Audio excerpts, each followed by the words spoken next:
Santmat channel को subscribe करें, साथ ही घंटी को दबाकर ऑल नोटिफिकेशन सेलेक्ट करें। आप सभी से आग्रह है कि सत्संग को पूरा अंतिम तक देखें। संत सद्गुरु महर्षि में ही परमहंस जी महाराज का प्रवचन बहुत ही प्रभावशाली होता है एवं सार बातों का प्रवचन होता है। आप लोग गुरु महाराज के प्रवचन को मन से सुने एवं अंतिम तक सुने एवं सत्संग का लाभ उठावें। मुझे उम्मीद है गुरु महाराज का प्रवचन सुनते सुनते आप लोगों में भक्ति भाव बहुत प्रबल होगा एवं बहुत लाभ होगा। श्री सद्गुरु महाराज की जय। महर्षि में ही सत्संग सुधा सागर, प्रवचन नंबर 24।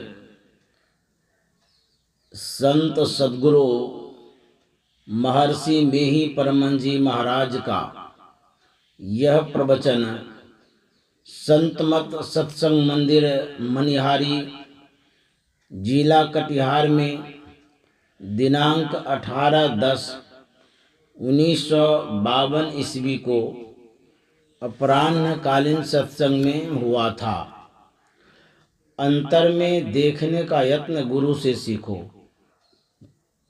बंदा गुरुपद कंज कृपा सिंधु नर रूप हरि, महामोहतम पुंज जासु बचन रविकर निकर। धर्मानुरागिनी प्यारी जनता, मन और चित्त का संबंध बहुत घनिष्ठ है। कहीं कहीं मन की जगह चित्त और चित्त की जगह मन का व्यवहार करते हैं, किंतु दोनों दो चीजें हैं। जिस प्रकार बाहर में 10 इंद्रियां हैं, उसी प्रकार अंदर में 4 इंद्रियां हैं, जिसे चतुष्ट अंतःकरण कहते हैं। मन का संकल्प विकल्प करने का काम है, बुद्धि का विचार करने का, चित्त का हिलाने का और अहंकार का मैपन का बोध करने का। लोगों के चित्त में यह उठता रहता है कि मैं सुखी हूँ, दुखी हूँ, मैं करता हूँ, भोगता हूँ। ये अनिवार्य रूप से आते रहते हैं। यदि चित्त को चुप करें तो यह रुक सकता है, किंतु केवल विचार से रुक नहीं सकता। भूख को भोजन करके ही चुप कर सकते हैं, केवल ख्याल से चुप नहीं कर सकते। उसी प्रकार मैं सुखी हूँ, दुखी हूँ, करता हूँ, भोगता हूँ, इसको भी केवल विचार से चुप नहीं कर सकते। इसको चुप करने के लिए चित्त को चुप करो, इसके लिए साधन करना होगा। साधन द्वारा जो जीवन में रहते हुए इसको चुप करके रहता है, वह जीवन मुक्त कहलाता है। शरीर में रहने वाला जीवात्मा है। जीवात्मा के लिए शरीर उपाधि है। यह शरीर का बड़ा वृक्ष है। सूक्ष्म शरीर अंकुर है, कारण शरीर बीज है। बिना क्रियमान के प्रारब्ध नहीं होता। पुरुषार्थ को क्रियमान कहते हैं। पुरुषार्थ का एकत्रित होना संचित कर्म कहलाता है। संचित से थोड़ा थोड़ा भोग खर्च होता है, वही प्रारब्ध कर्म है। जब प्रारब्ध कर्म क्षय हो जाए तब सभी कर्म छूटने पर विदेह मुक्त होता है। जड़ चेतन की गांठ खुल जाती है। दूध को मथ कर घी अलग कर फिर घी में रखने से जैसे रहता है, उसी प्रकार जड़ चेतन की ग्रंथि खुल जाए और फिर इस शरीर में रहे, वह विदेह मुक्ति है। संसार में जो आनंद होता है वह स्वल्पानंद है, अनित्यानंद है। नित्यानंद में शांति है, संतोष है। इसी नित्यानंद प्राप्ति के लिए मोक्ष का प्रयोजन है। जीवन कमजोर रस्सी है, दिन रात उजला और काला मूसा है।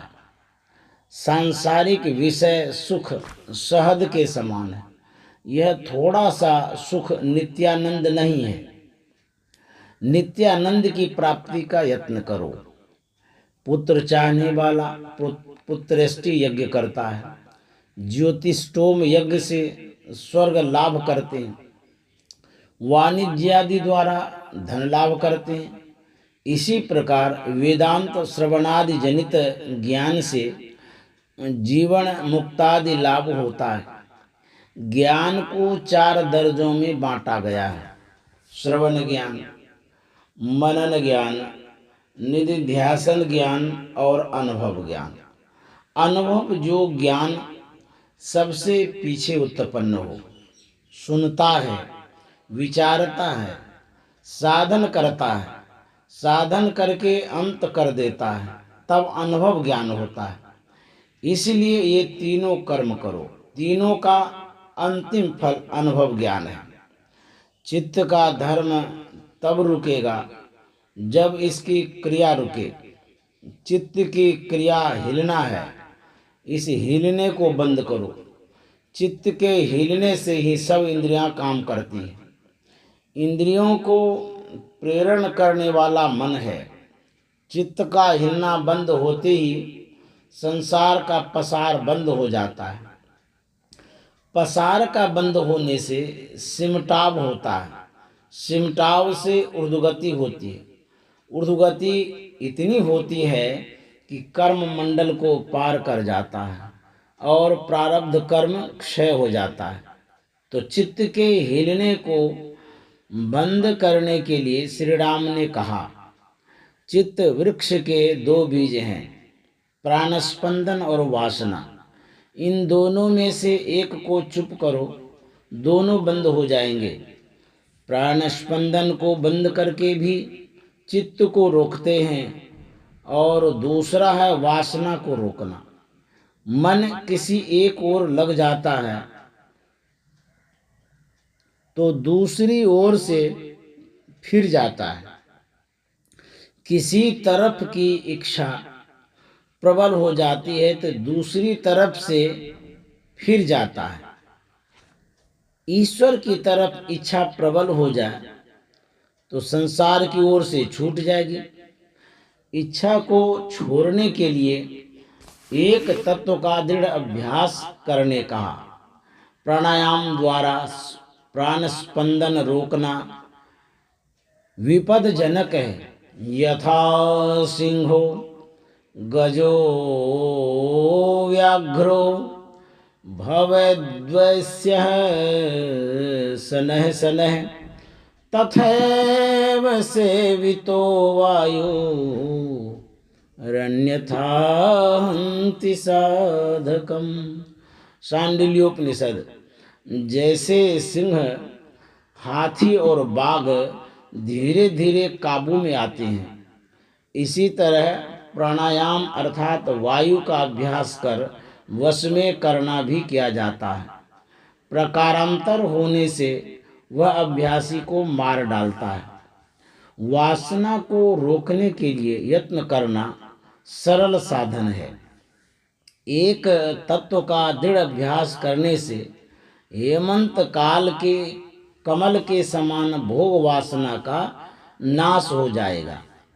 एक तत्व का दृढ़ अभ्यास, एक मंत्र का जप करना, एक मूर्ति का ध्यान करना, अनेक मूर्ति का ध्यान करने से मनोजय नहीं होगा। एक मूर्ति का ध्यान नख से सिक तक लोगे। हाथ, पैर, नाक, मुखारविंद, माला, वस्त्र आदि होने से ये भी एक तत्व नहीं हुआ।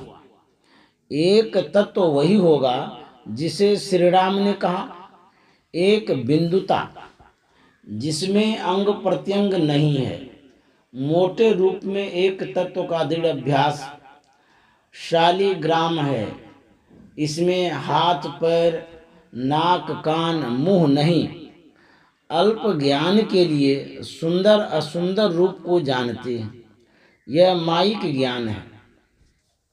यदि आत्मा से देख पाओ तो वहाँ का सुंदर असुंदर कुछ भी नहीं रहेगा। आत्मा की सुंदरता को प्राप्त कर इस सांसारिक रूप में नहीं फंसता।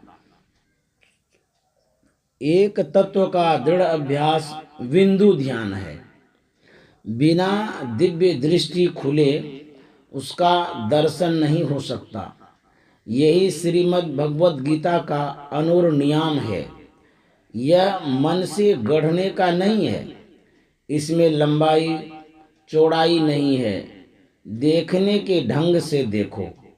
तुलसीदास जी ने बहुत आढ़ पर्दे से कहा है, लोचन चातक जिन्ह कर राखे, रहहि दरस जल धर अभिलाखे, निध रही सरित सिंधु सर भारी, रूप बिंदु जल होई सुखारी। देखने का यत्न गुरु से सीखो। यह एक तत्व का दृढ़ अभ्यास है। ऐसा रहने वाले की भोग वासना एकदम छूट जाएगी।